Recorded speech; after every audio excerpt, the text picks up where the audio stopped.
Welcome to my analysis of John Cage's Imaginary Landscape number 4, a presentation of his understanding of Yijing by Mercutio Southall.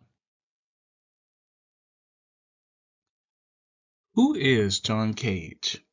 John Cage is an American composer and avant-garde innovator. He created music using worldly sounds in an attempt to make what he believed would be the best music of the future. He was influenced by East and South Asian cultures, which led him down this path of new musical ideas. His ideals created what is called an aleatoric or chance-controlled music, where he used the I Ching as a way to create music.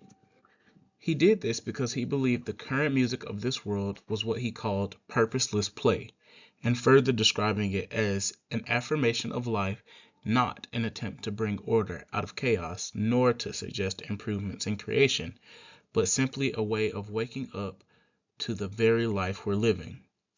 This will become incredibly important when talking about his piece, Imaginary Landscape, number 4. In John Cage's Imaginary Landscape, Cage used 12 radios and 24 people to help actualize his work. 2 people played at each station, with one dialing the radio station and the other tuning for timbre and amplitude. To compose the music, he used a method of Chinese divination known as hexagrams. In this method, 64 hexagrams are made to ask ancestors questions, and a conduit, like 3 coins, would be used to determine the answer. The coin would either show an old or young, yin or yang, and the answer would be determined based on what the result showed after tossing the coins about 6 times. Cage asked 32 questions about superimpositions, tempi, durations, sounds, and the dynamics, and left the other 32 as silences. Out of the 32 questions, 16 produced changes. He used all of the answers he received and wrote them down on a musical sheet. Cage's goal of this piece was to erase all will and the very idea of success, in his own words, and remove any preferences held by his audience. This was done to help himself and the audience connect with the divine by sobering the mind of preferences. So, what is I Ching anyway? I Ching is the book of change, describing our paradigm of the universe. It uses yin and yang as symbols to describe the condition of our world as constantly changing with no pure good or bad, only evolving thoughts. It helps us try to understand a concept known as Tao, or the way. If one understands Tao, then they would understand the universe, as Tao is the way in which the universe is made, constant changes in the flow of time. In trying to understand the way of change, or Yi Dao, the I Ching helps to bring the natural world and the supernatural world closer together.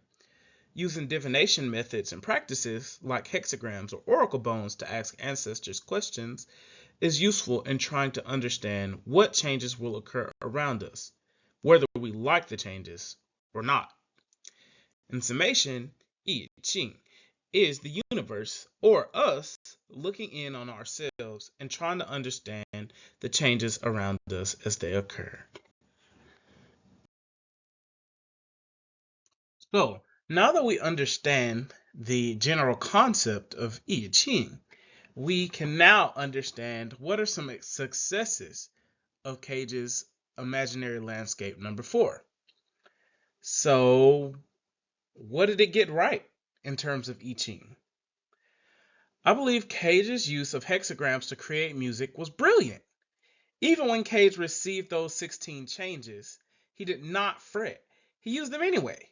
This, coupled with the distaste for preferences, was perfect for the way of I Ching. Why, you may ask? Well, I Ching is about trying to understand the world's changes. That means the world will change irrespective of what you prefer to happen. This is even noted in sources of Chinese tradition, where a diviner of the king named Gu used oracle bones to figure out what ancestor was harming the king. The answer was Father Yi is harming the king. This may not have been the answer the king nor Gu were expecting, but it's what they had.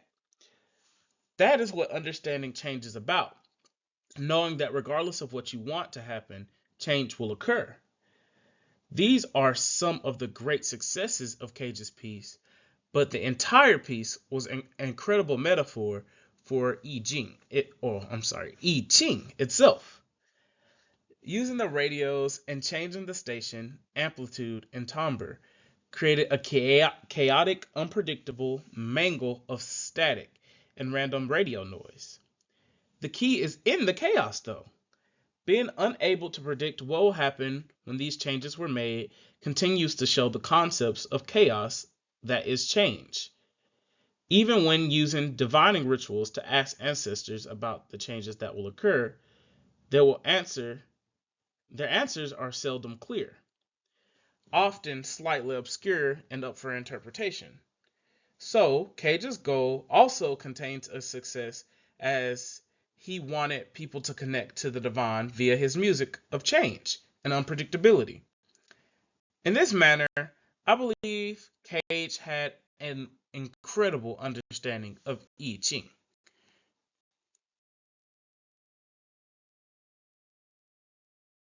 Though Cage had a lot of great successes in the way of I Ching and understanding it, he did have some failures.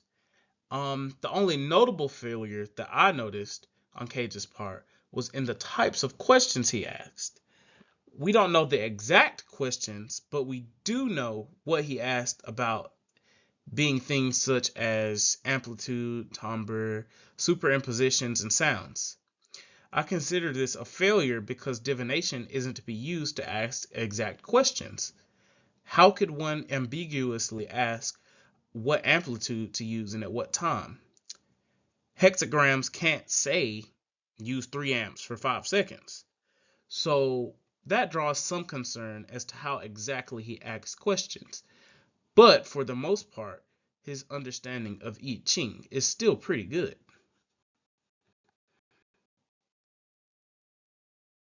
Here are some of my final thoughts about John Cage's imaginary landscape.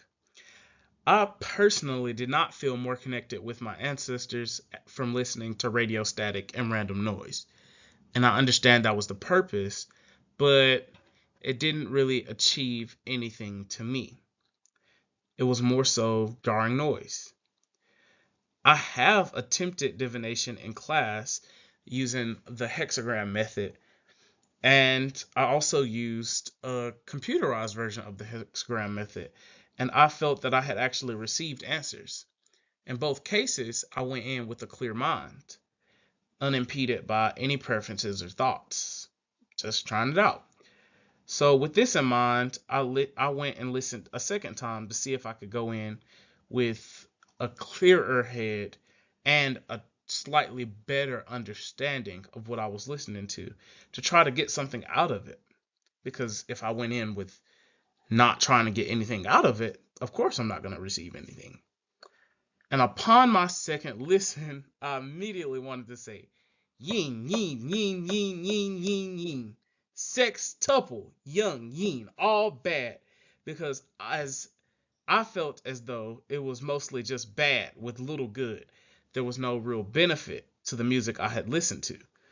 But when I reflected on my words, I realized that this piece is a perfect example of Yijing. I Ching isn't about what I like or dislike. Divination isn't about receiving the answers I want to hear. It's about change and trying to understand the constantly changing world around me.